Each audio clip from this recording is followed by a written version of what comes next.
जय भारत जय उड़ान पुस्तिका। आज हम कक्षा 5 में झरोखा पुस्तक में ईवीएस में जो पाठ हैं 4 उनकी सभी कार्यपत्रक करेंगे। चाहे पाठ 1 मेरी सुनो अपनी को हो, चाहे खेलों की दुनिया हो, चाहे शिक्षा का पहला कदम स्वच्छता हो, चाहे हौसलों की उड़ान हो, उन सभी कार्यपत्रक का हल करेंगे एक ही वीडियो में। आओ शुरू करें। मेरी सुनो अपनी का हो। कार्यपत्रक 1, एकल व संयुक्त परिवार। नीचे संगीता और राहुल के परिवार के चित्र दिखाए गए हैं। परिवार की संरचना के आधार पर नीचे लिखे कथनों को तालिका में उपयुक्त स्थान पर लिखो। यदि कोई कथन दोनों परिवार के लिए उपयुक्त हो तो उसे दोनों तालिकाओं में लिखो। तो संगीता का परिवार है और एक राहुल का परिवार। संगीता का परिवार एकल परिवार है और राहुल का परिवार संयुक्त परिवार है। संयुक्त परिवार, single family, joint family. Single एकल परिवार, जॉइंट संयुक्त परिवार। तो लिखते हैं, संगीता का परिवार एकल परिवार है। छोटे घर की आवश्यकता है। घर के निर्णय माता पिता द्वारा। घर में ही भाई बहन संग खेलना। घर का खर्च चलाना माता पिता जी का कार्य है। संयुक्त परिवार, बड़े घर की आवश्यकता। घर के निर्णय दादा दादी और अन्य बड़ों के द्वारा। कार्यों को कई सदस्यों के द्वारा किया जाना। तो एकल परिवार छोटा होता है, संयुक्त परिवार बड़ा होता है। कार्यपत्रक 2। कार्यपत्रक 2, कोमल और रवि ने अपना परिवार वृक्ष बनाया। उसे देखो, समझो और निम्न प्रश्नों के उत्तर दो। दादाजी का नाम रमेश कुमार, दादी जी सरिता है और रमेश कुमार के पुत्र हैं सोहन, सोहन की पत्नी रजनी और सोहन की बहन है कुसुम और कुसुम के हस्बैंड हैं संजीव। सोहन और रजनी के 2 संतान, रवि, कोमल और कुसुम और संजीव की बेटी रीटा। आओ उत्तर दे। रीटा के माता पिता क्या नाम है? कुसुम व संजीव। रवि और कोमल के दादा दादी जी का नाम लिखो।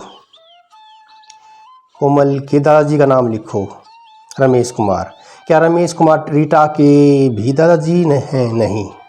सोहन की बहन का नाम कुसुम। कोमल के भाई का नाम लिखो जिसे वह रक्षाबंधन पर राखी बांधेगी, रवि। रवि और कुसुम का क्या रिश्ता है? भाई बहन का। कोमल और रवि के फूफा जी का कौन है? कोमल और रवि के फूफा जी कौन है? संजीव।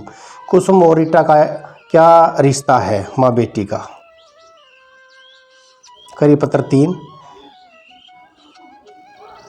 परिवार हमेशा एक से नहीं रहते। परिवार के सदस्यों की संख्या घटती बढ़ती रहती है। जन्म, मरण, विवाह या काम करने के लिए दूसरे स्थानों पर जाने के कारण बदलाव आते हैं। नीचे कुछ दिए गए हैं। इन्हें होने से परिवार के सदस्यों की संख्या या क्या अंतर आएगा? सदस्य बढ़ेंगे या घटेंगे? प्रत्येक चित्र के नीचे लिखो। शिशु के जन्म पर सदस्य बढ़ेगा। विवाह के बाद नई बहू का घर में आगमन, सदस्य बढ़ेगा। विवाह के बाद कन्या का दूसरे घर में जाना, सदस्य घटेगा। तबादले के कारण संयुक्त परिवार से अलग होना, सदस्य घटेगा। शिशु के जन्म से परिवार में अनेक परिवर्तन आते हैं। नीचे दिए गए स्थान में ऐसे कुछ परिवर्तन लिखो। शिशु के जन्म से परिवार के सदस्यों की संख्या बढ़ जाती है। माता पिता की जिम्मेदारी बढ़ जाती है। शिशु की देखभाल करना बहुत ही बड़ी जिम्मेदारी है। कार्यपत्रक 4, क्यों जल्दी बदलने पड़ते हैं इन्हें अपने घर? क्यों जल्दी बदलने पड़ते इन्हें अपने घर? हाय हाय मजबूरी। क्या मजबूरी है? नीचे कुछ बच्चे व उनके परिवार के सदस्यों द्वारा किए जाने वाले कार्य बताए गए हैं। इन्हें अपने रहने का स्थान जल्दी ही बदलना पड़ा। बताओ क्या कारण हो सकता? नीना के पिताजी सरकारी बैंक में है, तबादले के कारण अपना स्थान बदलना पड़ा। राहुल के पापा जी, काम के लिए दूसरे स्थान पर जाना। तो राहुल के पिताजी काम के लिए दूसरे स्थान पर जाना पड़ता है, यही कारण है। नीरज घुमंतु समुदाय से है, खाना बदोश समुदाय से है। ऐसा समुदाय जो कभी एक स्थान पर स्थायी रूप से नहीं रहता, इनकी ये परंपरा है। सुनील, सुनील के पिताजी फौजी हैं। फौजी का तबादला होता रहता है, ट्रांसफ़र होता रहता है, यही कारण है, स्थान बदलना पड़ता है बार बार। सुमित और नेहा के परिवार को अपने घर का स्थान बदलना पड़ा है। नेहा बहुत खुश है जबकि सुमित खुश नहीं है। तो कारण बताने हैं भाई। नेहा खुश है और जो लड़का है सुमित वो परेशान है। तो कारण लिख देते हैं। सुमित क्यों दुखी है, नेहा क्यों खुश है। सुमित क्यों दुखी है, नए घर के लिए जगह ढूंढने में परेशानी, नई जगह पर तालमेल उठाने में परेशानी, अनावश्यक खर्च में परेशानी, बस्ती के सभी लोगों को किसी और जगह जाना। नेहा क्यों खुश है, नए स्थान देखना, नई भाषा सीखना, नई जगह की संस्कृति को जानना, नई जगह की नई पकवान खाना, नई भाषा सीखना। तो नौकरी वाले का तो आनंद ही अलग है। चीन से आया कोरोना हिंदुस्तान में, ये खबर फैला दो सारे जहान में।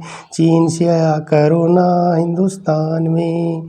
तो ये कोरोना के कारण लोगों को काफ़ी परेशानी झेलनी पड़ी, पैदल जाना पड़ा, बड़ी विडम्बनात्मक चित्र थे। और जो गरीब व्यक्ति था उसको तो बहुत बड़ी लाचारी का सामना करना पड़ा। तो मजदूर वर्ग को तो काफ़ी दिक्कतें आई। प्रश्न का उत्तर देते हैं, लोगों को कोरोना के समय अपनी जगह क्यों छोड़नी पड़ी? क्योंकि काम धंधे बंद हो गए भाई, काम धंधे बंद हो गए। खैर, मजदूरों को पैदल ही पलायन क्यों करना पड़ा था? क्योंकि खाने पीने की दिक्कत के साथ साथ रहने की समस्या भी आने लगी और पैदल ही जाने पड़ा, क्योंकि ट्रेन बस बंद हो गई, ट्रेनें बंद, बस बंद, और उन्हें पैदल जाना पड़ा। गए गांव जाकर इन मजदूरों को किन किन समस्याओं का सामना करना पड़ा होगा। मजदूरों को सब्र बांधना पड़ा, पहले तो भविष्य की चिंता से जूझना पड़ा, पौष्टिक भोजन की कमी का भाव रहा, तो गरीब का तो काफ़ी नुकसान होगा। यदि लॉकडाउन नहीं लगता तो क्या ये सभी मजदूर अपने गांव जाते? केवल त्यौहार और विवाह शादी सुख दुख में जाते। लोग किन किन कारणों से दूसरे शहर में जाते हैं, तबादला हो जाए, काम की तलाश में जाते हैं। चाहे पलायन की स्थिति से बच्चों के जीवन में क्या बदलाव आया होगा। नई जगह पर तालमेल बिठाने में परेशानी आती है, नई संस्कृति के दर्शन होते हैं, तो बदलाव आता है। खेलों की दुनिया पाठ 2 कार्यपत्रक 1। निम्नलिखित वर्णों में से खेलों के नाम छिपे हैं, इन्हें ढूंढ और सही करके लिखो। क्रिकेट, हॉकी, कबड्डी, पोलो, लाल टेनिस, बैडमिंटन, फुटबॉल। अपना मेरा मनपसंद खेल भी लिखेंगे, अभी दिखाता हूँ आपको। ये खेली फुटबॉल का मैच हो रहा है, देखो भाई, फुटबॉल। मेरा प्रिय खेल फुटबॉल है। यह खेल 2 दलों में खेला जाता है। हर एक दल के पास 11 खिलाड़ी होते हैं, दल यानी टीम। खेल में एक गोल रक्षक भी होता है, गोल रक्षक, अरे गोलकीपर सिर्फ वही खिलाड़ी हाथ और पैर के साथ खेल सकता है, बाकी खिलाड़ियों को सिर्फ अपने पैर से खेलना होता है। मेरा पसंदीदा फुटबॉलर रोनाल्डो है। मेसी का खेल भी मुझे बहुत पसंद है। मैं इन खिलाड़ियों की तरह बनना चाहता हूँ। इस सपने को साकार करने के लिए मैं हर रोज़ इस खेल का अभ्यास करता हूँ। कार्यपत्रक 2 वर्ग पहेली। नीचे दी गई पहेली में 10 खेलों के नाम छिपे हैं। देखो कौन कितनी जल्दी इन खेलों के नाम ढूंढता है। खेलों के नाम दिए हैं, हॉकी है, फुटबॉल है, बैडमिंटन है, क्रिकेट है, पोलो है, खो खो है, कबड्डी है। तो आप भी देख लें और बताएंगे आपको इंडोर गेम के बारे में बताएंगे आगे है। अब सांप सीढ़ियाँ खेल, लेकिन कोरोना के बारे में लिखना है कि कौन सा साधन करेंगे तो हमारा बेड़ा पार हो जाएगा, हम आगे बढ़ेंगे, ऊपर चढ़ेंगे। अगर हम गलत काम करेंगे तो सांप के काटने पर नीचे आ जाएंगे, यानी हमें परेशानी होगी, नीचे आएंगे। तो सीढ़ी पर कब चढ़ेंगे? हाथ धोएंगे, हाथ धोने से अच्छा काम है, अच्छी आदत है। मास्क लगाना अच्छी आदत है, और जो उचित दूरी बनाना अच्छी आदत है। भीड़ से बचना अच्छी आदत है, बेकार में न घूमना अच्छी आदत है, कोरोना नियमों का पालन करना। तो ये ऐसे काम हैं जो हमें अच्छा जीवन जीने के लिए अग्रसर करती हैं। अगर हम गलत काम करेंगे तो हमारा पतन होगा। जैसे मास्क न लगाना, सैनिटाइजर का प्रयोग न करना, उचित दूरी न बनाना, लोगों से ज़्यादा हाथ मिलाना, कोरोना का टीका न लगवाना, तो ये पतन के कारण है। अब पुराने खेल देख लो भाई। ऐसे में उनसे खो खो, गिल्ली डंडा और पिट्ठू गरम जैसे खेलों के बारे में पूछना नादानी होगी। तो पुराने खेल हैं खो खो, छुपन छुपाई, कंचा गोली, रस्सा कसी, पिट्ठू गरम, रस्सी कूदना, लंगड़ी टांग। आजकल समय इतनी तेज़ी से बदल रहा है कि पूछो मत। तकनीकवादी आधुनिकता से आज के मनुष्य की दिनचर्या को पूरी तरह से बदल कर रख दिया है, या यूँ कहें कि एक तरह से तहस नहस कर दिया है। पहले हम ना जाने कितने ही खेल यूँ ही खेल लिया करते थे, लेकिन आज उन्हें बस बचपन के खेलों के नाम से ही जानते हैं। सारा दिन काम करना या पढ़ना और फिर उसके बाद मोबाइल पर लग जाने से हमारे शारीरिक और मानसिक स्वास्थ्य पर बहुत बुरा प्रभाव पड़ रहा है। इसलिए पहले जो हम खेल खेलते थे, जिन्हें आज हम बचपन के खेल या यूँ कहें कि पुराने ज़माने के खेल के नाम से जानते हैं, उन्हें अपनी दिनचर्या में से हमने निकाल दिया है। जैसे आँख मिचौली का खेल है, पुराने ज़माने के खेल है, स्टापू है। अब नए ज़माने के खेल क्रिकेट है, टेनिस है नए ज़माने का खेल, लाल टेनिस है नए ज़माने का खेल, साइकिलिंग है मॉडर्न गेम, स्विमिंग है मॉडर्न गेम, और कबड्डी है modern game, motorcycle racing, MotoGP, ये भी आधुनिक खेल है। और कुश्ती है, दंगल है, मल्ल युद्ध भी कहते हैं, कुश्ती को मल्ल युद्ध भी कहते हैं, खेल है। आउटडोर खेल किन्हें कहते हैं? जो खेल घर से बाहर बड़े मैदान में खेले जाते हैं, जो खेल घर से बाहर बड़े मैदान में खेले जाते हैं उन्हें आउटडोर खेल कहते हैं। जैसे क्रिकेट, हॉकी, फुटबॉल इत्यादि। इंडोर खेल किन्हें कहा जाता है? जो खेल घर के अंदर खेले जाते हैं उन्हें इंडोर खेल कहा जाता है। जैसे टेबल टेनिस, लूडो, शतरंज। मार्शल आर्ट भी क्या है? बिना किसी हथियार के आत्मरक्षा करना मार्शल आर्ट है। ओलंपिक खेलों के प्रमुख प्रतीक कौन कौन सी हैं? ओलंपिक मशाल है, ओलंपिक ध्वज है, ओलंपिक शपथ है, ओलंपिक मोटो है। और आधुनिक ओलंपिक खेल कब शुरू हुए थे? 1896 में यूनान के एथेंस शहर में। ओलंपिक खेलों में पदक जीतने वाली भारतीय महिला खिलाड़ियों के नाम: साइना नेहवाल, मैरी कॉम, कर्णम मल्लेश्वरी। करी पत्रक बड़ों से बातचीत। तो बड़ों से बातचीत, पहले के खेल कौन से होते थे, अब कौन से होते हैं? तो ये खेलों के बारे में पहले ट्रेनिंग होती थी, नहीं होती थी। तो ये बच्चों को अपने दादा दादी से बातचीत करनी है, प्रश्न पूछने हैं। और कार्यपत्रक 5, आओ परखें क्या सीखा। मैदान में खेले जाने वाले खेल: फुटबॉल, क्रिकेट, हॉकी। घर के अंदर बैठकर खेले जाने वाले खेल: लूडो, शतरंज, सांप सीढ़ी, कैरम। टीम में खेले जाने वाले खेल: कबड्डी, खो खो, हॉकी, क्रिकेट। पानी से संबंधित: तैराकी, नौका प्रतियोगिता। बिना खेल सामग्री उपकरण के खेले जाने वाले खेल: कबड्डी, कुश्ती, दौड़, लंबी कूद। और बैडमिंटन में कौन सी सामग्री प्रयोग होता है? रैकेट, शटल का। क्रिकेट में बल्ला, गेंद का। शतरंज में बोर्ड, गोटियाँ या मोहरे। कैरम बोर्ड में बोर्ड और गीटियाँ, स्ट्राइकर की जरूरत पड़ती है। तो बैडमिंटन में कौन सी सामग्री? रैकेट और शटल। क्रिकेट में बल्ला और गेंद। तो ये सामग्री प्रयोग होती है। तो क्रिकेट में जो सामग्री प्रयोग होती है वो चित्र भी देख सकते हैं। फुटबॉल में कौन सी सामग्री है? हॉकी का मैदान चाहिए, स्टिक चाहिए, बॉल चाहिए। तो ये सामग्री है खेलों की। शिक्षा का पहला कदम: पाठ समझता।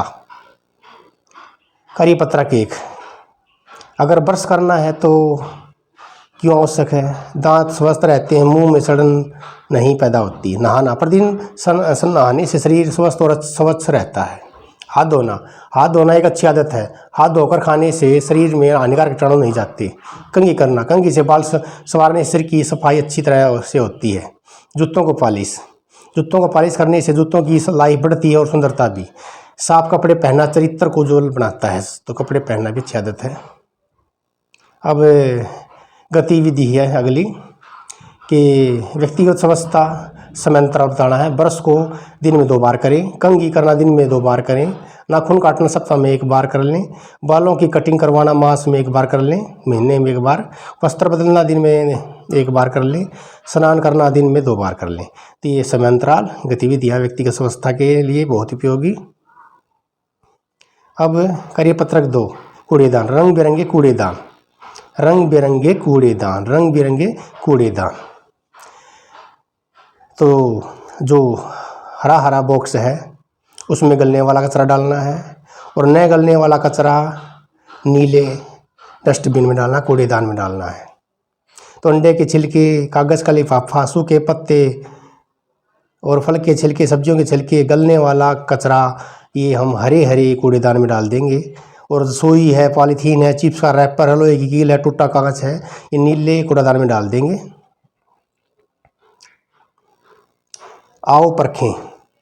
व्यक्तिगत सफाई के काम आने वाली कुछ चीज़ों के नाम लिखो, जैसे कंघा, तेल, साबुन, पानी, भोजन, ब्रश। घर की सफाई के लिए किन किन चीज़ों की ज़रूरत होती है? झाड़ू, बुआरी, पोछा, कीटनाशक।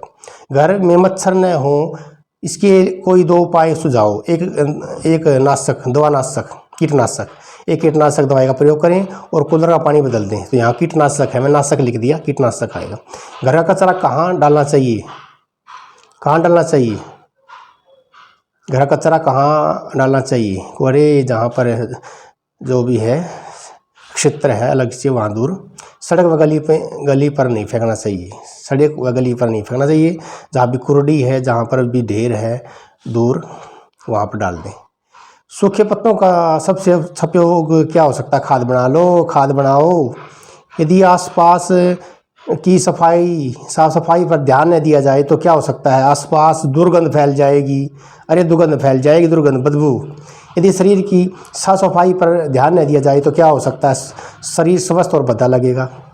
शरीर अस्वस्थ आएगा, यहाँ पर स्वस्थ नहीं, अस्वस्थ। शरीर अस्वस्थ और भद्दा लगेगा, गलत हो गया भाई, अस्वस्थ आएगा। 8, स्कूल में हेल्थ चेकअप के दौरान पाया गया कि अनन्या के दांत सबसे स्वस्थ है। सोचो और लिखो कि किस प्रकार अपने दांतों की देखभाल करती है। प्रतिदिन ब्रश करनी है और खाना खाने के बाद कुरला करना है, ये अच्छी आदत है। स्कूल की स्वच्छता के लिए आप क्या कर सकते हैं? कूड़े कचरे को डस्टबिन में डालेंगे, पौधों को पनपने में मदद करेंगे। हौसलों की उड़ान, हौसलों की उड़ान। कार्यपत्रक एक जीवन ऐसा भी। बच्चों, आप अपने आसपास कुछ ऐसे व्यक्ति देखे होंगे जिन्हें बोलने, सुनने, चलने, देखने आदि कठिनाइयाँ होती होंगी। कुछ दिव्यांग बच्चों के चित्र नीचे दिए गए हैं। सोचो कि ये अपने दैनिक जीवन में सभी कार्य किस प्रकार करते होंगे। आप नीचे दिए गए बिंदुओं को छांटो और उचित स्थान पर लिखो। अगर बच्चा अंधा है, ये सभी दिव्यांग है भाई, दिव्यांग हैं, निसहाय लोग हैं। अगर अंधा है तो छू कर पहचानते हैं, सुनकर समझते हैं, ब्रेल लिपि का प्रयोग करके। और जो व्हीलचेयर है, जो अपाहिज है पैरों से, पहिए वाली कुर्सी का प्रयोग करके उसकी मदद की जा सकती है। और विशेष प्रकार के जूतों की सहायता से भी मदद की जा सकती है। अगर बहरा है तो सुनने वाली मशीन का प्रयोग करें, ऑडियो रिकॉर्ड का किए गए पाठ का प्रयोग करें। तो ये निसहाय लोग हैं, दिव्यांग लोग हैं, इनकी मदद जितनी हो करनी चाहिए। कार्यपत्रक 2, कैसे सहयोग करें? कैसे सहयोग करें? जो ठीक से चल नहीं सकता और व्हील चेयर का प्रयोग करता है, उसकी मदद के लिए तत्पर रहें, उसके साथ आवश्यकतानुसार मदद करें। उसे पानी पीना है या वॉशरूम जाना है, उसको ले जाएं। अंधा है, ब्रेल लिपि का प्रयोग करके उसी गंतव्य स्थान पर पहुँचाने में मदद करेंगे। एक तो ब्रेल लिपि का प्रयोग करेंगे और उसके जो स्थान है जाने का, वहाँ पहुँचाने की उसकी मदद करेंगे।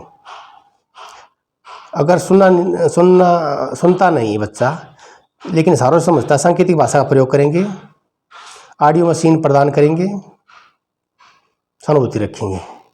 और कार्यपत्रक 3, पैरालंपिक खेल। पैरालंपिक खेल, अरे ये दिव्यांग खिलाड़ियों के लिए हैं, दिव्यांग अपाहिज हैं जो, लेकिन हौसले बहुत हैं उनमें।